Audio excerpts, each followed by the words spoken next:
నమస్తే, నా పేరు T Deepika, genetics department, Kamineni hospitals. Rare disease awareness కారణంగా ఈరోజు స్పైనల్ మస్కులార్ అట్రోఫీ గురించి తెలుసుకుందాం. స్పైనల్ మస్కులార్ అట్రోఫీ అనేది జన్యుపరమైన వ్యాధి.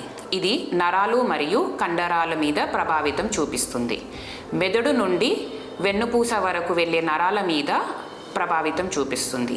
SMN1 జన్యులో మార్పుల వల్ల ఇది కలుగుతుంది. దీనివల్ల కండరాలకు మరియు నరాలకు అందించే ప్రోటీన్ అనేది తక్కువగా అందుతుంది. ఇది ఏ వయస్సులో వారికైనా ప్రభావితం చూపిస్తుంది. శిశువుతనంలోనే తీవ్రంగా ప్రభావితం చూపిస్తుంది, కానీ పెద్ద వయస్సులో వారికి తక్కువ స్థాయిలో కలుగుతుంది.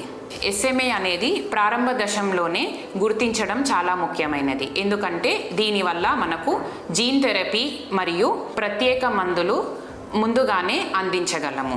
ఇలాంటి సందేహాలు ఉన్న కామినేని హాస్పిటల్స్ జెనెటిక్స్ డిపార్ట్మెంట్ని సంప్రదించండి.